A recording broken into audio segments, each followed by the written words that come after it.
ഗസയിലെ വെടിനിർത്തൽ കരാറിന്റെ ഭാഗമായി ആദ്യഘട്ടത്തിൽ ഇസ്രായേൽ വിട്ടയച്ച ഫലസ്തീനി തടവുകാരിലെ പ്രധാന പേരാണ് ഖാലിദ ജറാർ. ഫലസ്തീനി ഫെമിനിസ്റ്റ് മുന്നേറ്റത്തിന്റെയും സയനിസ്റ്റ് വിരുദ്ധ വിമോചന പോരാട്ടത്തിന്റെയും മുന്നണി പോരാടി. ഫലസ്തീനി ഇടതുപക്ഷ പ്രസ്ഥാനമായ popular front for the liberation of പലസ്തീൻ്റെ മുതിർന്ന അംഗം.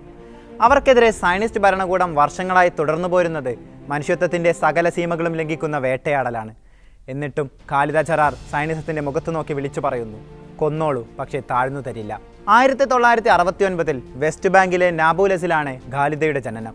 നിരന്തരമായ അറസ്റ്റുകൾക്കും ഇസ്രായേലി സൈന്യത്തിന്റെ അതിക്രമങ്ങൾക്കും സാക്ഷിയായിട്ടുണ്ടെങ്കിലും കോളേജ് കാലഘട്ടത്തിലാണ് ഖാലിദ ഫലസ്തീൻ ദേശീയതാ മുന്നേറ്റത്തിന്റെ ഭാഗമാകുന്നത്. ബിർസിറ്റ് സർവകലാശാലയിലെ പഠനത്തിനിടെ വിദ്യാർത്ഥി മുന്നേറ്റങ്ങളിൽ സജീവമായി.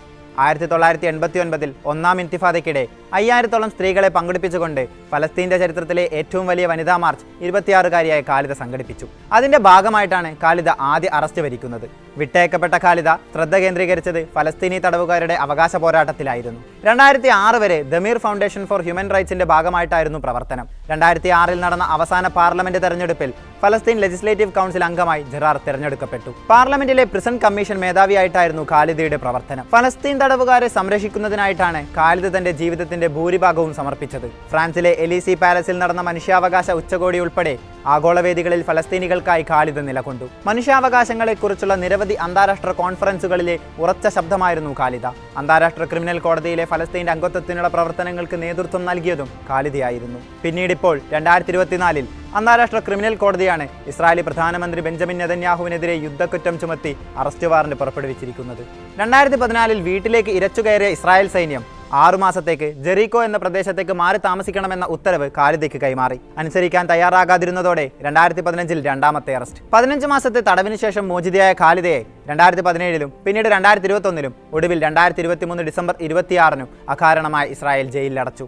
ജയിലിൽ കഴിയവെയാണ് ഖാലിദയുടെ മാതാപിതാക്കളും 2 പെൺമക്കളും വളർത്തുമകനും മരിക്കുന്നത്.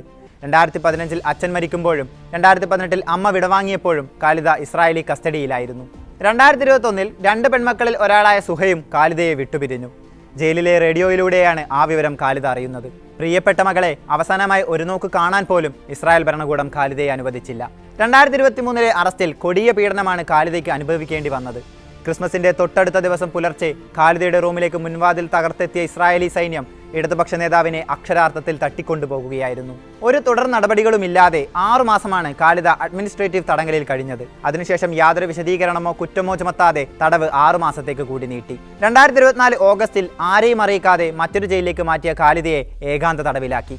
ജനാലകളില്ലാത്ത, വായുസഞ്ചാരം തീരെ കുറഞ്ഞ ഇടുങ്ങിയ മുറിയിൽ ഭൂരിഭാഗം സമയങ്ങളിലും വെള്ളം പോലും ഉണ്ടായിരുന്നില്ല. മുറിയുടെ വാതിലിനിടയിലെ വിടവിലൂടെയാണ് താൻ ശ്വസിച്ചിരുന്നതെന്നും ബാത്റൂം ഉപയോഗിക്കേണ്ടി വരുന്നത് ഒഴിവാക്കാൻ വെള്ളം പോലും അധികം കുടിച്ചിരുന്നില്ലെന്നും ഖാലിദ പറയുന്നു. 5 തവണ അറസ്റ്റ് ചെയ്യപ്പെട്ട ഖാലിദയ്ക്കെതിരെ കുറ്റം തെളിഞ്ഞിട്ടുള്ളത് ഒരിക്കൽ മാത്രമാണ്. ഇസ്രായേൽ തീവ്രവാദ സംഘടനയെ പ്രഖ്യാപിച്ച popular front for liberation of പലസ്തീനിൽ പ്രവർത്തിച്ചു എന്നതായിരുന്നു ആ കുറ്റം. അങ്ങനെ ശാരീരികമായും മാനസികമായും വലിയ പീഡനങ്ങൾ സൈനിസം ഖാലിദയ്ക്കെതിരെ പുറത്തെടുത്തു. ഫലസ്തീനികളുടെ വിമോചനത്തിനായി ശബ്ദിച്ചുവെന്നതായിരുന്നു ഖാലിദയിൽ സൈനിസം കണ്ട ഏറ്റവും വലിയ കുറ്റം. പക്ഷേ ഒരിക്കൽ പോലും തന്റെ ഉറച്ച ബോധ്യങ്ങളിൽ നിന്ന് പിന്മാറാൻ ആ ധീരവനിത തയ്യാറായില്ല. അതുകൊണ്ട് തന്നെയാണ് ഖാലിദ ജറാർ എന്ന പേര് ഇസ്രായേലിനെ ഇപ്പോഴും വിരളി പിടിപ്പിക്കുന്നത്. അവരുടെ നിശ്ചയദാർഢ്യത്തിനെ ഒരു കാലത്തും ഇസ്രായേലിന് അതിജയിക്കാൻ സാധിച്ചിട്ടില്ല എന്നതിൻ്റെ തെളിവാണ് ഖാലിദയുടെ തുടരുന്ന പോരാട്ടങ്ങൾ. ഫലസ്തീൻ്റെ സ്വാതന്ത്ര്യം വരെയും അവ ആവർത്തിക്കപ്പെടുക തന്നെ ചെയ്യും.